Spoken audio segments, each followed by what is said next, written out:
All right. Sorry about that. I live a busy life, so things get interrupted. Okay. So I just wanted to point out with the reciprocity project, I want to kind of, maybe I'll begin there and sort of walk you through where things are at this moment.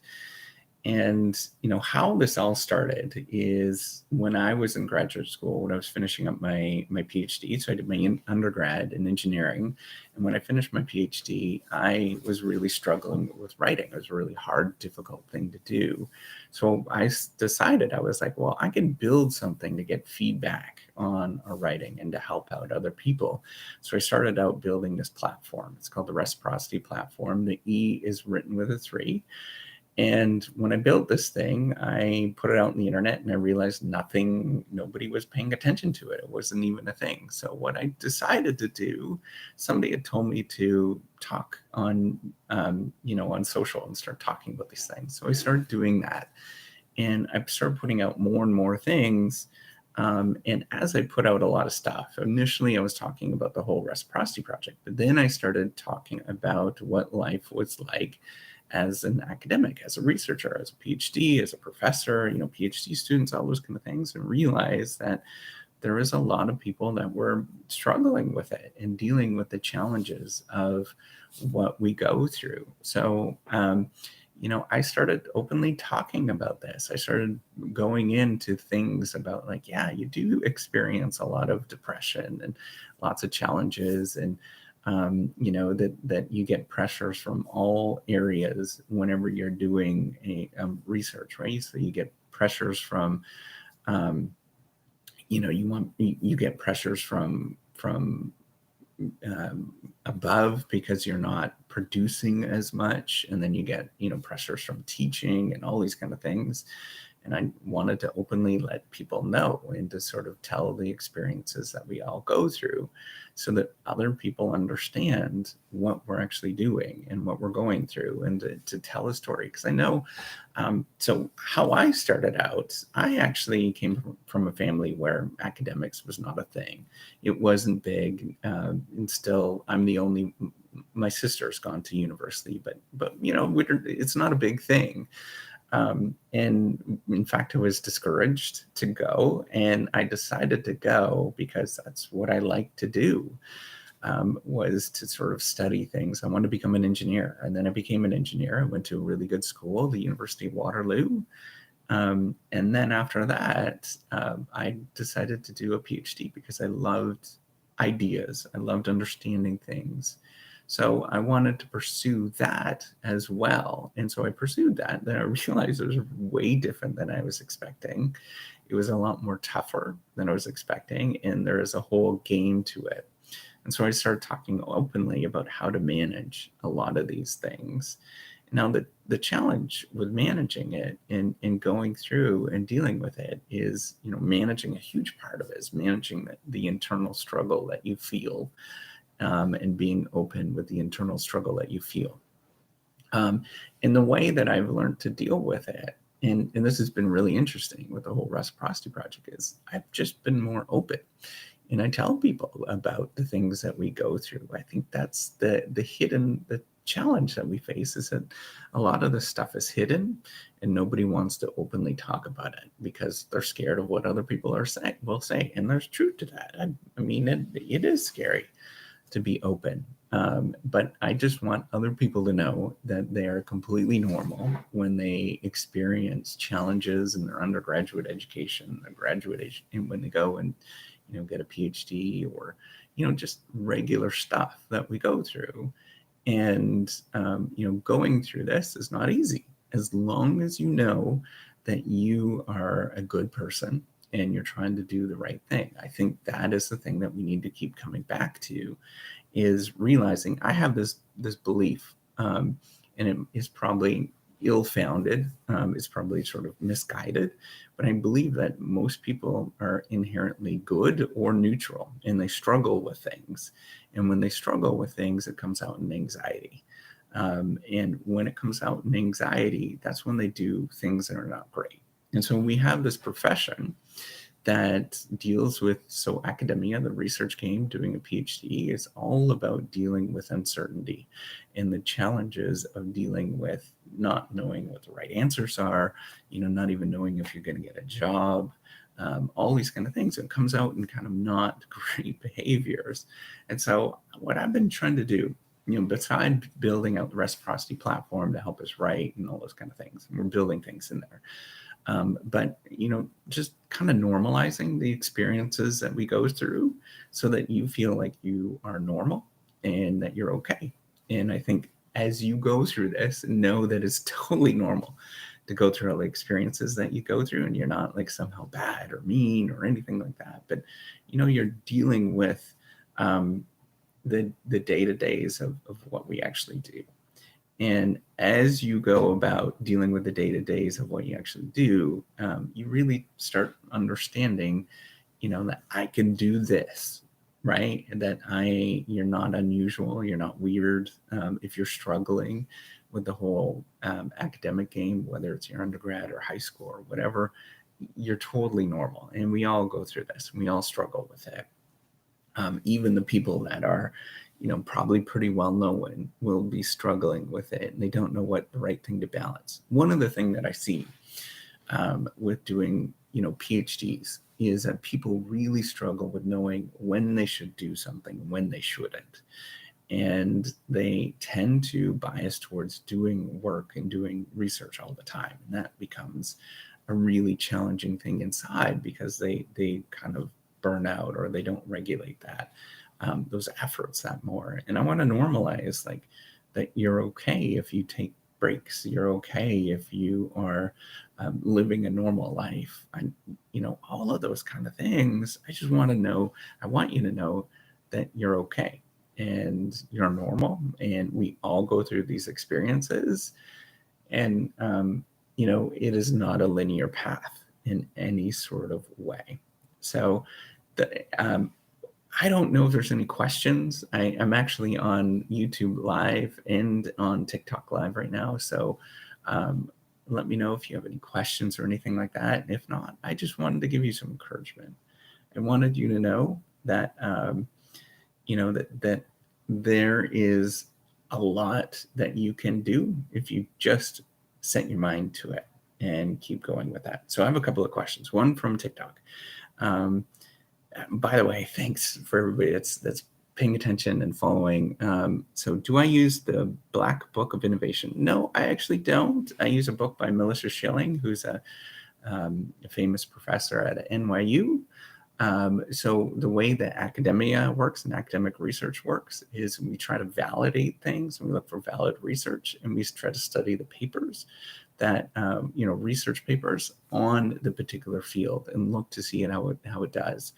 And part of this reciprocity project is me realizing that there is huge gaps in terms of what happens in research and compared to what happens in academia. But we've always known that is just part of what we do. And part of the research game is trying to build more realism in terms of the models of how we understand the world. Ellis from YouTube says, can producing too many papers as a PhD student or postdoc ever be viewed as negative or suspicious of becoming faculty? Yeah, absolutely. I think that it does, and people pay attention to that.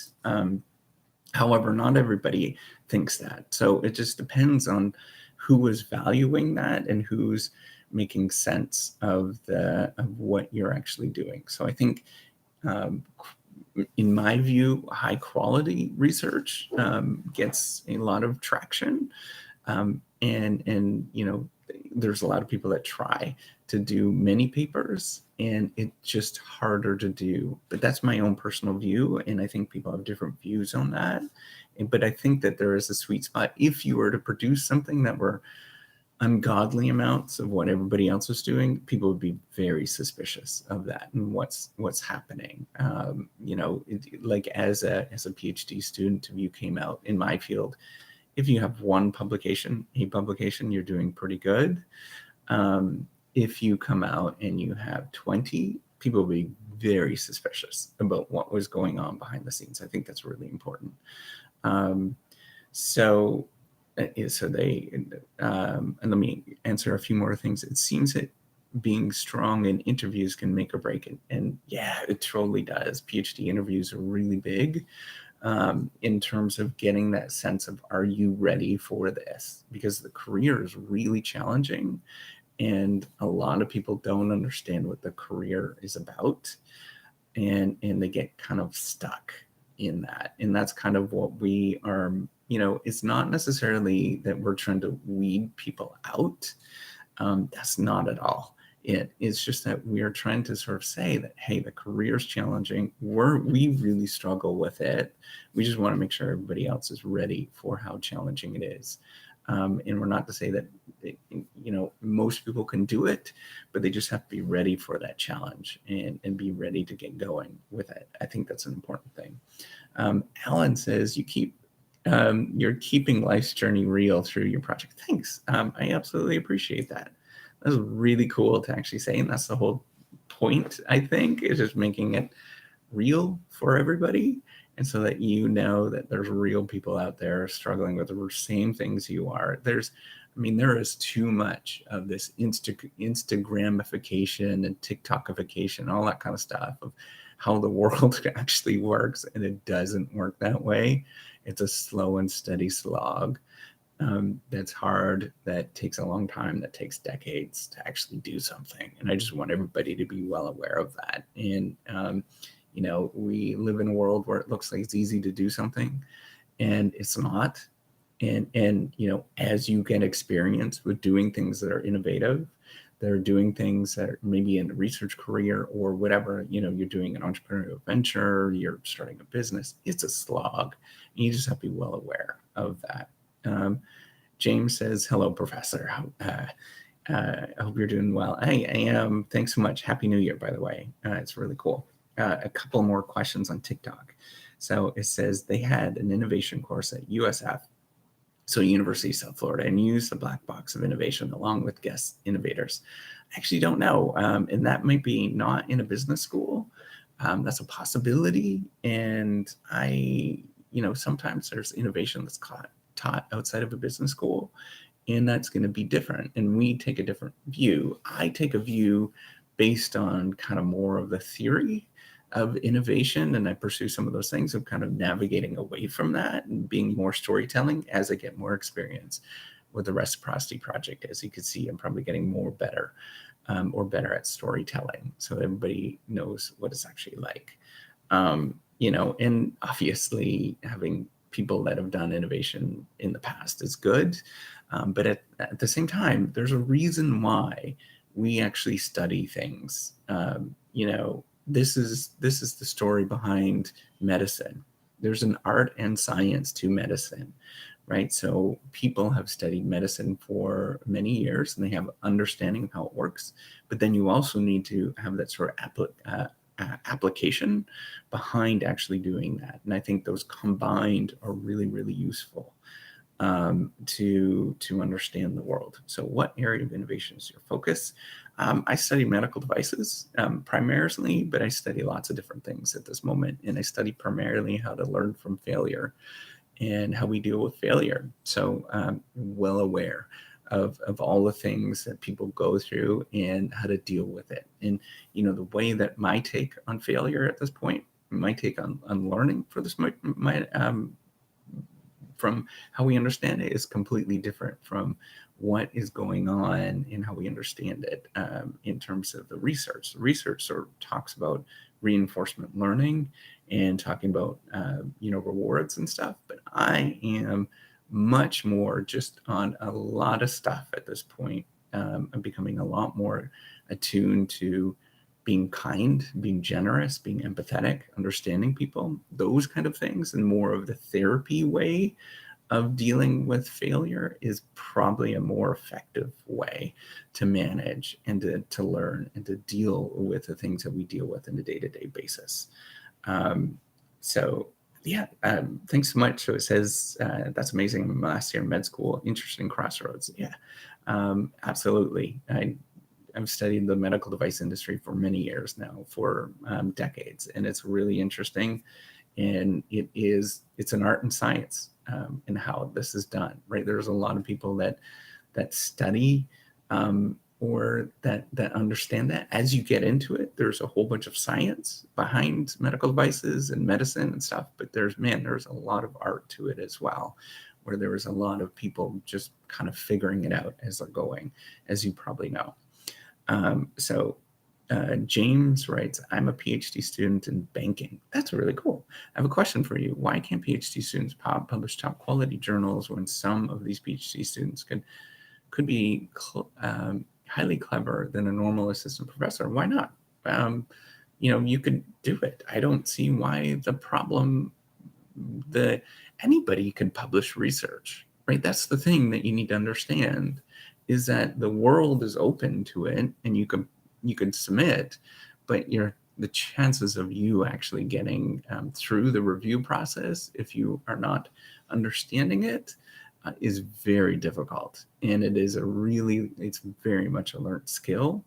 And you're just not going to get through the review process. And yes, there's lots of really bad journals out there that you can submit to and you will get published, but nobody pays attention to them. The things Journal of, I forget which is the one I know, Journal of Real Estate and Banking, I forget, banking and something, and credit. I know people read that. The Journal of Finance, I know people read that. But good luck if you don't know what you're doing trying to get into that. It is a learned skill to get into it. It is a lot of work and challenging to get into it. To get a couple of Journal of Finance articles would be very good to get tenure at many different business schools. That's what it is, Journal of Banking and Finance. I mean, it's just really hard to get into it. And to get these, if you're clever, go nuts. But good luck to you. I mean, it is going to be really difficult for you to actually pursue it. And you need that skill, you need that time, and things just don't happen overnight. That's one thing you learn as a PhD student. When you first start out, you're like really energetic about it. But over time, you realize it really is tough. And it takes a lot of work, like many, many years, to actually get something published. And I just want everybody to be well aware of that.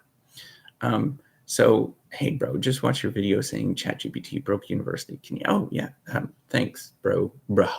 Yeah, I think it is the beginning of a significant revolution in how education is going to change. And we can no longer do a lot of the things that many people wanted, that sort of simplistic understanding that is often done. We have to look for other ways to do education. And I'm also very much worried for intelligence jobs in 10 to 15 years, because the cost of intelligence is going to become very, very insignificant. So I think we got to start looking for other ways to, to add value, whether that's community, whether that is, doing something that is exciting and interesting and people are going to pay attention to that.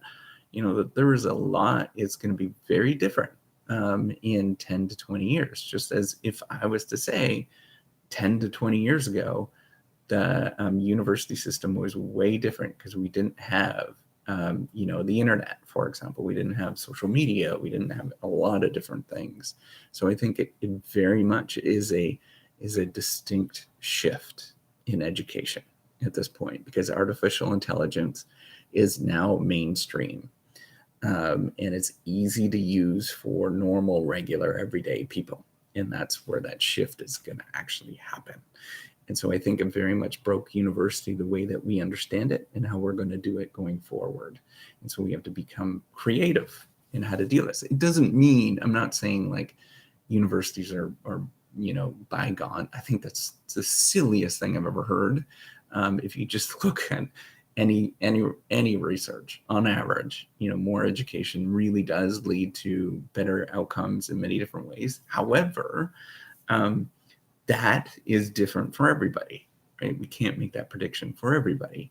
And it's just like the same as you, is that, university might be great for you, but it's not great for somebody else. But on average, it is good for people.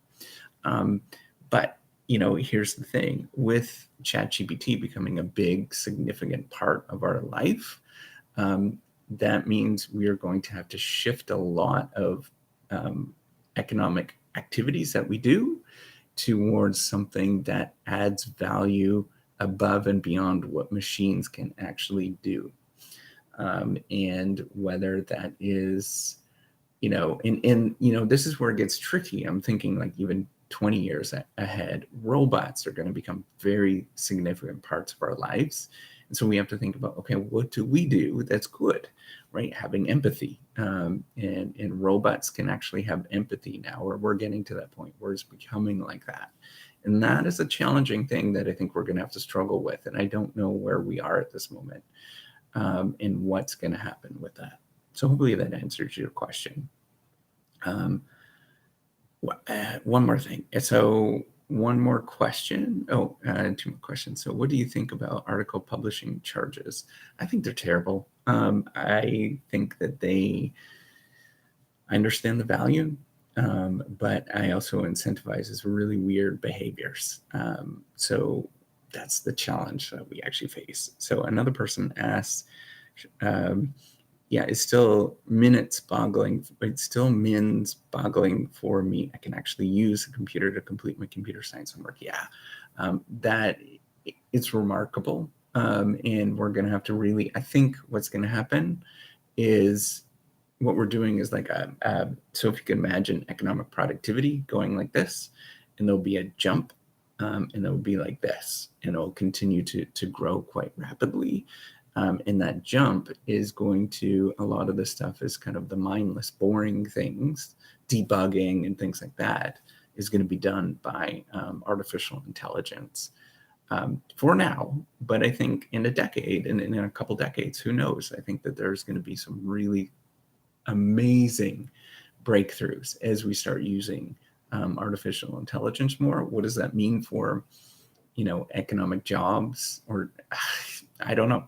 And I know if we look at history, humans always find something interesting to do as new technology replaces what we actually do. And this has happened for many, many, many years, centuries. And so I expect, based on that pattern, that this will continue, and we'll find something that's interesting that will replace what we currently do right now. So I think that's it. Oh, okay. I read a book in English easily, but when it comes to communication, I'm stuck. Any advice? So that's the challenge, right? That's what I'm building the reciprocity project. It's really difficult to communicate ideas. There is a saying by Carl Weick, and I always get it wrong, but it's basically, I don't know what I think until I actually say what I do. Or do what I say. So basically going in, Carl Weick's a famous social psychologist, and is basically saying, you don't know what you're thinking about until you actually transform it. And there's a whole academic literature, there's a great big field on it. It's called sense making. And the idea behind it is we figure things out as we go. And tools are helpful, but you also have to use that human intelligence to figure that kind of stuff out. So, with that, I don't think that there's any more questions or anything like that. I appreciate the fact that you're here. And I'm going to go. All right. It's super cool to get to know all of you. Happy New Year's. Hopefully you had a fun holiday season for all of those who celebrate the holidays this time of year, and just enjoy life. All right. Take care and have a wonderful day. Bye. Goodbye.